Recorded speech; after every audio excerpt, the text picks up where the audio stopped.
Hi, everybody. It's Sarah. Are we still in May? I'm sorry. I was just thinking, are we in June? We are in May. I am very excited about our guests, but we have a couple special guests besides our main one. My niece, who was a past guest, Bailey, is here, and I told her to join us and get some questions from her tonight.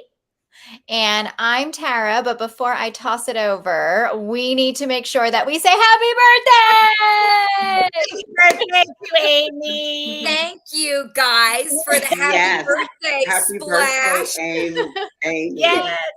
Happy birthday. Thank you for spending your birthday with us. Yes, I didn't want to be anywhere else but with my crazy chicas. And tonight was that night. So we are doing it. Game on. So thanks, guys. I appreciate it. But go ahead. Take it away, Amy. All right, very good. So I'm Amy, and I will tell you, we are so thrilled about our guest this evening. Her name is Cheryl Greenfield, and you will learn very quickly that she is an absolute ball of energy. Cheryl and I have known each other for a little over 5 years, and once we started to get to know one another, we felt like we had known each other for a lifetime. Cheryl is somebody that is incredibly passionate around anything that she does or is with or a part of. And with that being said, she is a single mother. She is a driven corporate professional. She is an entrepreneur. She has a fantastic apparel line. And Cheryl, the designs are brilliant. I checked it out. I was like, wow. And she is an exercise expert. And through all of the trials and tribulations in really being a true thriving female, we wanted to bring her on so she can share some of her story and give us all a little bit of a perspective of some different things that we can all learn. So Cheryl, again, just thrilled to have you girls, super excited. And I'm going to hand it off to you to tell us a little bit more about your story. And of course, we'll start to ask some different questions throughout, and we'll pull questions through our live network as well. So Cheryl, go ahead. Thank you. Thank you so much. I'm so excited to be here. Thank you for having me. So good morning, good afternoon, good evening to our everyone who's joined in today. And again, thank this wonderful crew for having me on. This is such a privilege for me. Not that I like to talk about myself, but I'm so passionate about life and just doing what makes you feel good. So anytime I have an opportunity to talk, especially to women, I definitely will take that opportunity. So just a little bit about myself. I'm 56 years old. My name is Cheryl Greenfield. I go by AKA with them. And I'm from Jackson, Mississippi. I reside in Atlanta, Georgia. I do have a 25-year-old son. A quick funny story as to how I evolved and actually got to Atlanta was I came on vacation. I took a vacation. I was 4 years out of college, had one more year of college to complete. It was my clinical. And I wanted to take a vacation. So took a vacation, came to Atlanta, went to work with one of my friends and interviewed for a job. It was at the Marriott. So interviewed for a job. They offered me the job on the spot and said, the only thing is you got to start training tomorrow. So I had to make a big decision. Of course, the answer was yes. I started training and I've been here ever since. So it was destiny. It was being in the right place at the right time. It was making a crucial decision without telling anyone at home that I had accepted a job. Went home that weekend, got my clothes, and I've been here since. So everything aligned just perfectly. So I give all thanks to God for that. But just to kind of fast forward a little bit, one of the things that I just mentioned to you is that before I moved here, had not finished college. I was 4 years complete with 1 year of clinical. 11 years later, 11 years and a son later, might I add, I decided you got to go back to school and get your degree. It was more so about completion. So I needed to go back to school. I was working, had great jobs, but in order for me to excel, and because I had a son that I had to be this role model for as a single parent, it was critical for me to go back to school and to complete that degree. So that was step number one. That was the first thing. So thank God for the village of wonderful people in my life who assisted me while I went to school at night. It was almost starting completely back over. So going to school at night and helping with me with my son, excelling in my career, uh, getting to where I am today. I've always been in HR, sales, and now a recruiter and recruiting manager. So everything has aligned perfectly for me. So being a single parent, you can do it. It takes a village, but it can be done. But I will share with everyone that what has been most important to me is goal setting. That has been so critical. It started with me setting that goal, wanting to make sure that I set an example for my son. That was the first thing. Going back to school as an adult was pretty, you've got a full-time job now that you have to work because you have to provide for your son. You don't have your parents now to kind of back you up. So goal setting, making sure that I completed something and could show my son that you have to complete what you start. That was the first thing. So setting goals for me has been critical in everything that I do. And I'll move on because when it comes to parenthood, you've got raising your child, making sure that the children are, have what they need, and making sure that they get some of the things that they want, being supportive throughout all of the games, the track meets, the basketball games, the football games, all of that. So goal setting, again, is critical. As I do life, what became very important for me as well, other than my work, was taking care of myself. So at a tender age of 43, I decided I needed to take better care of my health. I said for my birthday, and I bet you there's no one in the audience who has ever bought a boot camp for their birthday, but I bought myself a 3-month boot camp for my birthday. And I said, I'm taking control of health.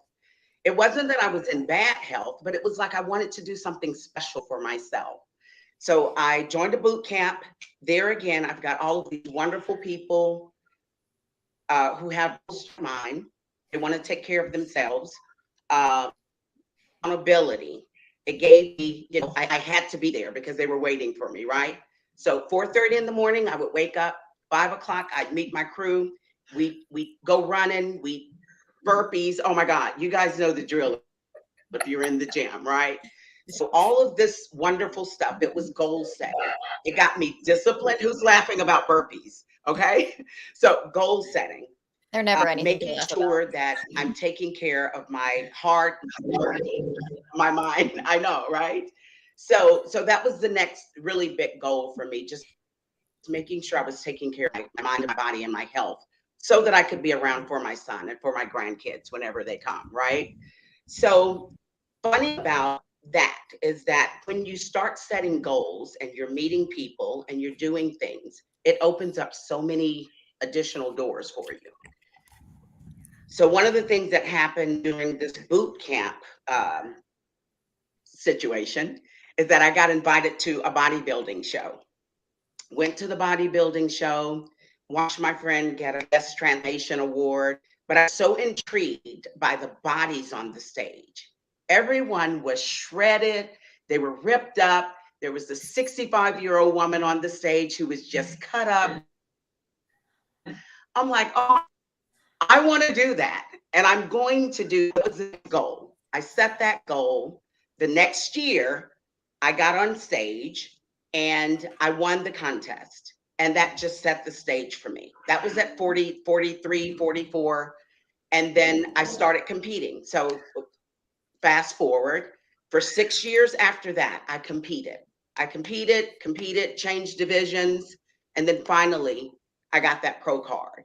But one of the things that setting that goal did for me was it kept me disciplined. Every year I had a goal to compete. I had to get ready for that stage. I had to be disciplined, hard body, mind, had to fix food, get up early in the morning, work out sometimes twice a day, and still do full-time work and everything else that I was doing prior to. But the thing that the goal setting did for me is it gave me the discipline and the structure. And it gave me, again, opened up additional doors for me. Because once I started, I enjoyed it so much and I loved what it did for me and my body so much that I wanted to do this for other people. I wanted to help other people, women, get into rhythm of just taking care of themselves. And I became a certified personal trainer. So that was the other goal. The one goal will lead into the other. All of this just made me, I don't know, a monster of fitness, right? so Yeah. after that, after getting a certain and teaching others how to take care of themselves, exercise, meal prep, do things like that. I got this really great idea about branding clothing. Because when you dress well, whether you're dressing up for work, whether you're dressing to go, play a ball game, going to a music fest, wherever. For me, going to the gym, I've got to do this every day. I want to look good. I want to feel good. And so I started a clothing line, One Fit Femme apparel.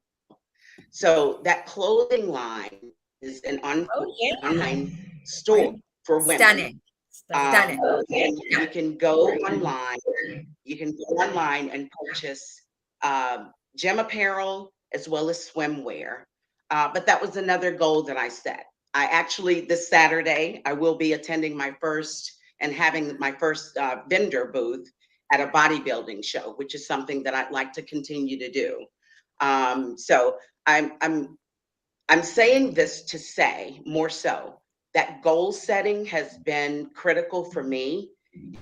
It keeps me focused. It keeps me mentally aligned with what I need to be doing. It keeps me structured. It keeps me disciplined. So goal setting is just, it's critical for me. When I think about thriving, and I'm so grateful for all of the ladies on this call. When I think about thriving, it's continuous growth, continuously evolving and doing things, creating self. So you can remove, you feel great, inspiring other people. And this is what they say. Things that are really important to me are going to be just my mental health, spirituality, making sure that I'm taking time to meditate and think through, my work is very important. Giving back is huge. So I like to give. During the Thanksgiving holiday, I usually will adopt a family and I provide Thanksgiving dinner for that family. During Christmas, I gather friends together and we bring gift cards, we package them in nice envelopes, and we randomly give them out. Every month, I pay it forward or backwards because if I'm in line at the store, the grocery store, I usually will pay for the person's groceries behind me, unless they have like a huge cart.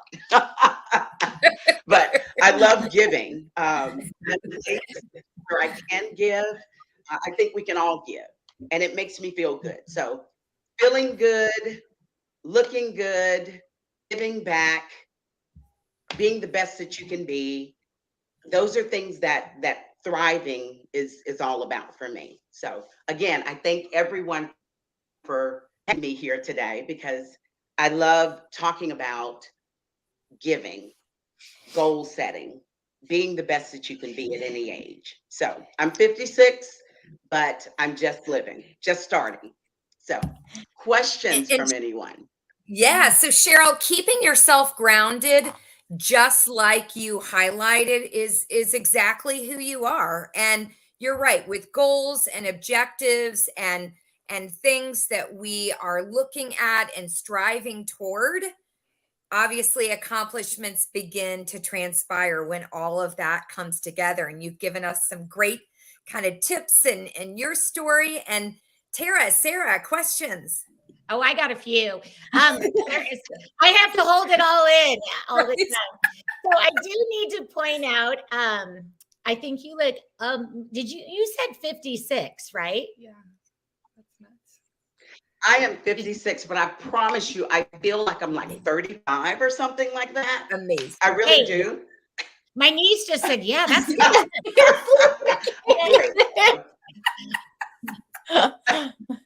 Hey, when my niece said that's nuts that you're 56, she's impressed too. So that's Right. amazing.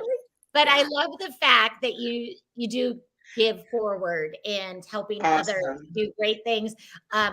This just brings up a story. Somebody told me the other day when they get their coffee paid in line, they feel so guilty if they don't do it. Like somebody will say that they paid, then they feel guilty. And they always wonder, they don't want to be that person. But then they said they pay for it, no matter if it ends behind them or not, they actually feel good about it later on. Like it wasn't maybe, because like my friend goes, I got a $12 order.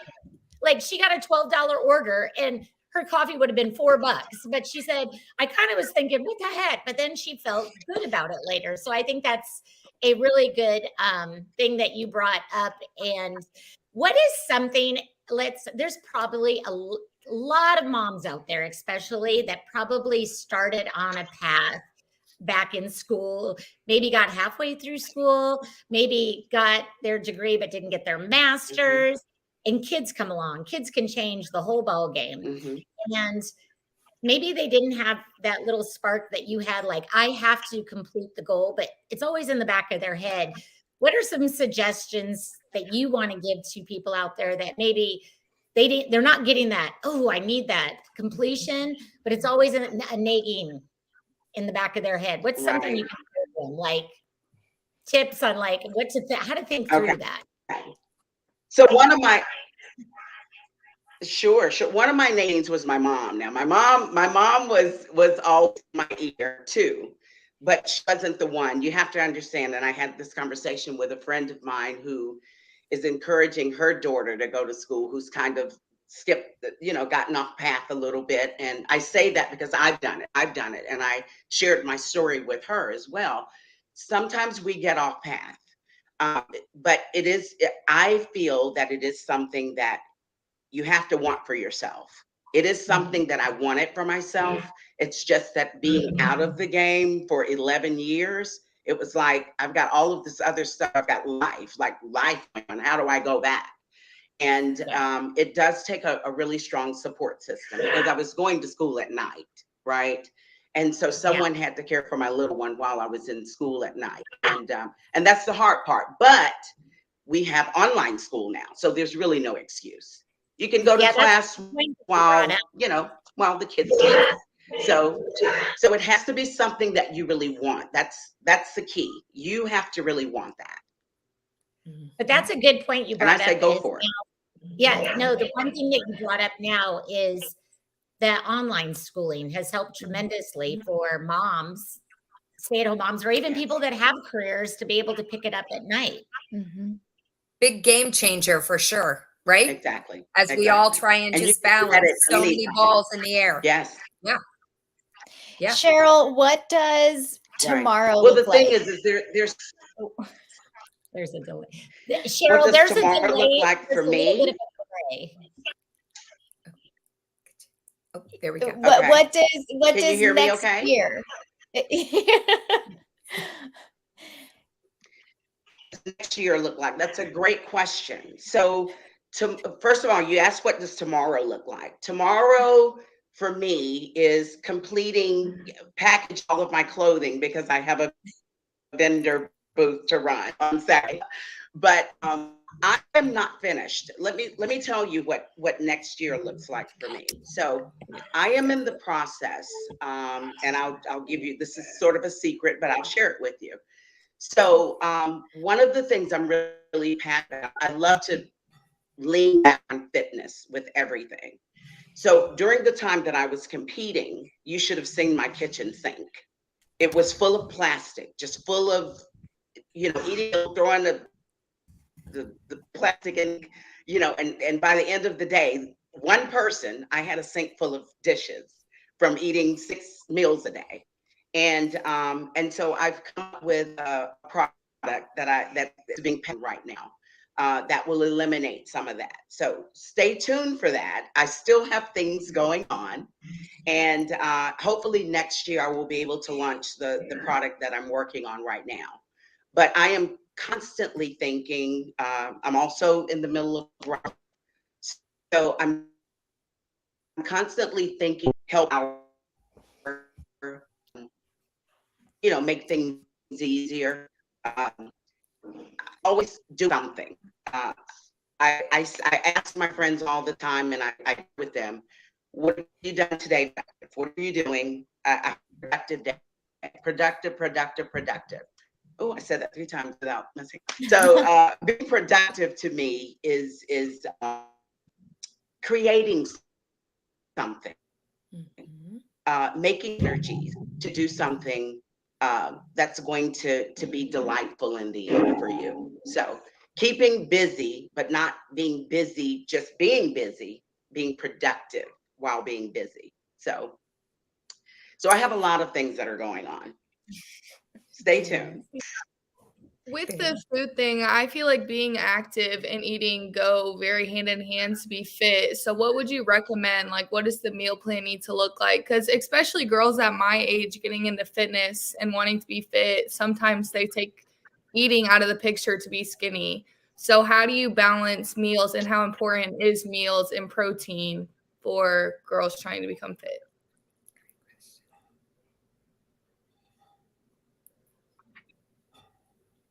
Absolutely. That's a great question. You broke up a little bit, so I can hear the very end of your question, but I get what you're saying. I'm going to tell you something that, first of all, that has impressed me so much. When I go into the gym at night, it is, well, it impresses me, but it takes up space too, because I go into the gym at night, it's full of teenagers. It is full, the gyms at night are full of school age, kids, high school, middle school, it's full. So it really, it makes my heart smile to see so many people, even if it's for the gram. I don't care, to see them taking, charge of their health and taking a stance and getting into the gym and flexing or whatever they're doing, but they're working out. I love it. When it comes to eating, and this goes for anyone, what's important is that you're getting enough food, number one. Some people tend to think that if you eat carbs, you're gonna blow up, right? You're gonna swell up or whatever, and that is not the case. Carbs are very important. Your proteins are important. Your veggies, your fruits, all of these things are very important. It's more so about portion control. Okay, it's about not overeating. When you're full, when you feel comfortable, step away. You know, portion control, making sure that you're getting an appropriate amount of exercise daily, making sure you take a day to break, and going for a walk. Your cardio can just be for a walk, not overdoing it. Strength training along with some cardio will give you a banging body. Trust me, it'll give you what you need. It'll give you what you want. But definitely but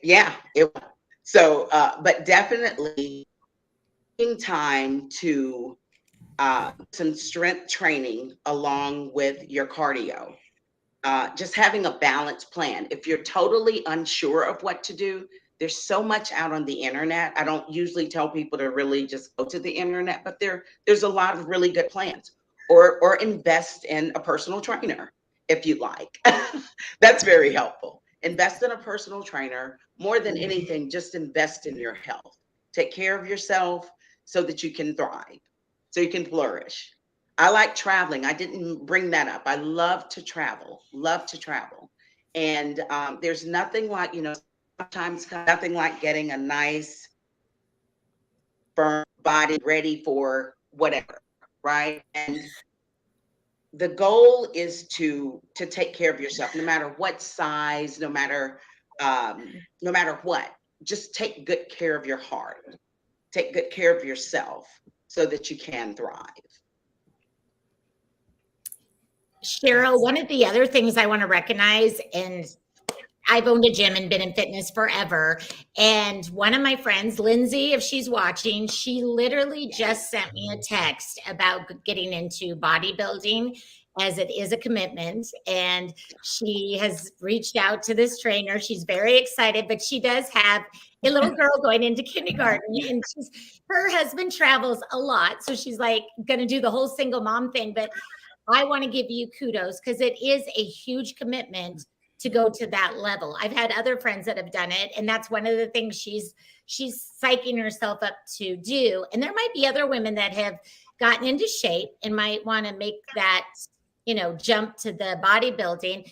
For Lindsay and other women out there listening, what were like 3 things that they should consider, like, to get to that level? I mean, to jump up there and just do it.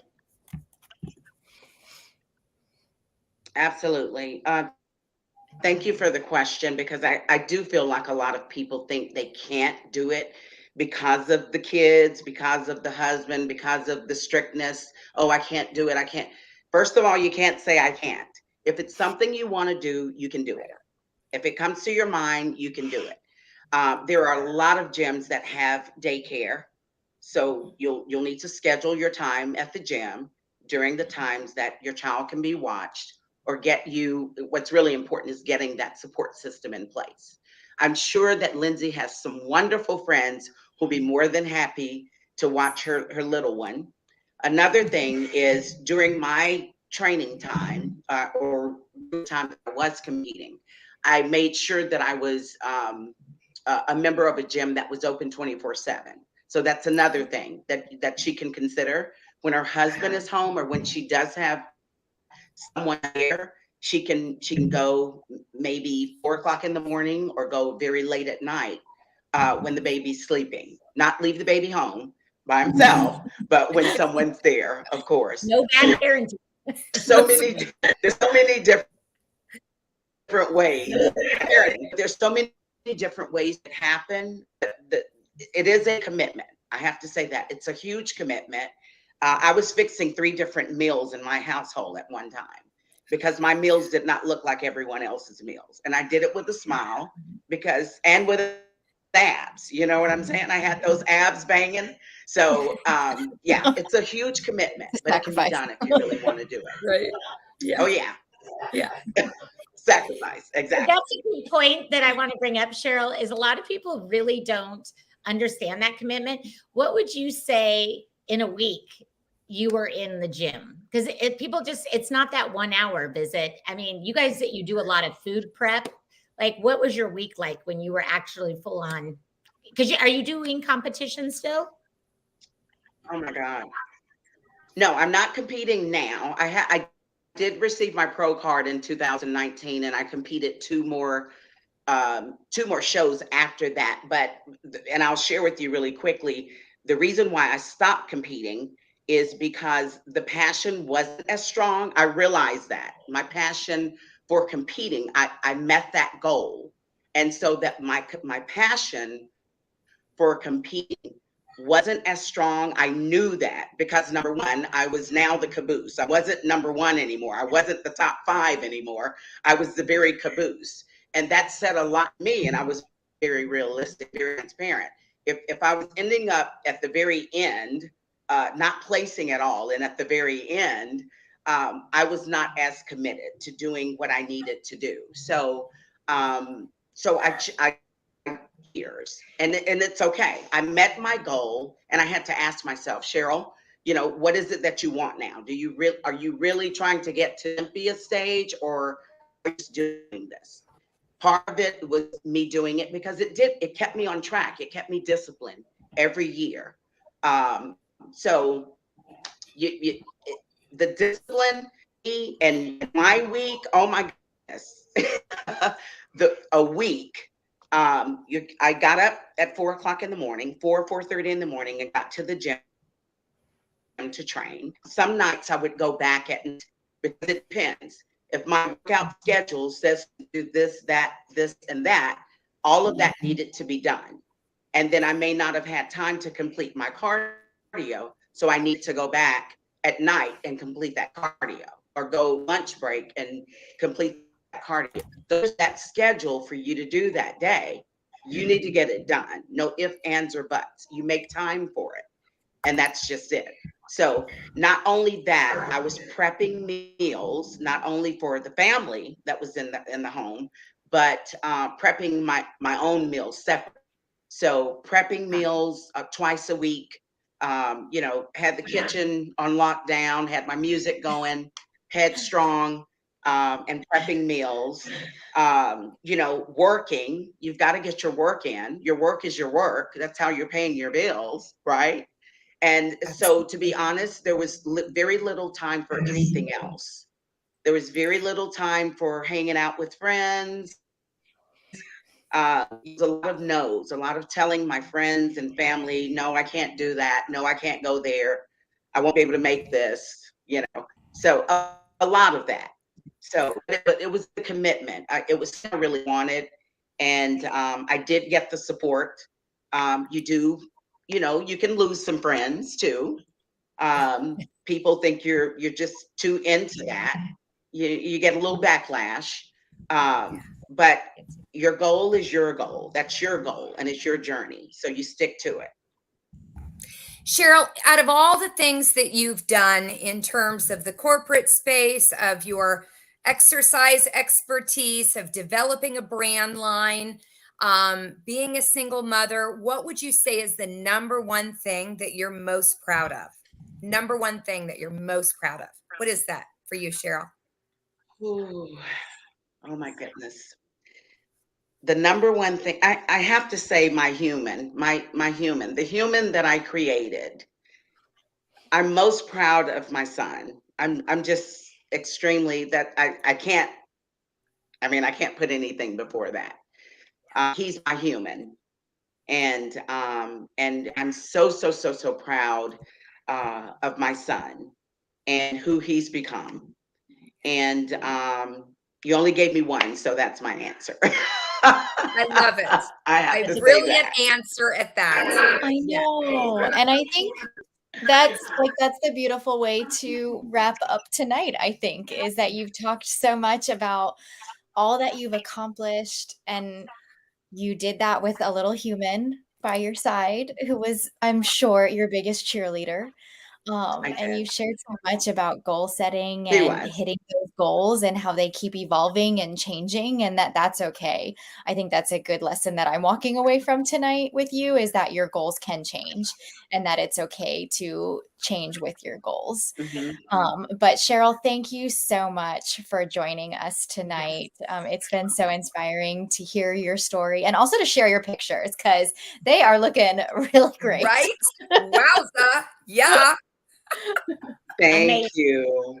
It was a pleasure to be here, a pleasure to be amongst the other thriving women in my life. So thank you so much for having me. Yes. Amy and Sarah, do you want to share about our 2 interviews that we have coming up next week? Yes, I know one. If Tish is listening, she has another fitness story. She has made huge strides, a transformation that is unbelievable. And she is going to share how she got there with us. And then Amy, you have one more for us. We have one more, and a friend, Andrea, who several of us know. And bottom line, she has been an owner of 2 very successful businesses in the St. Augustine market of Florida. And really anxious to learn more about how she started both of her businesses and how successful both of them have been for many years, and sold off one, and the other one is just flourishing like nobody's business. So in the wine space, so all of you who are interested in the town and some wine and what have you, come on back, because we're anxious. It's time to wind down. Yeah. Right. Right. Absolutely.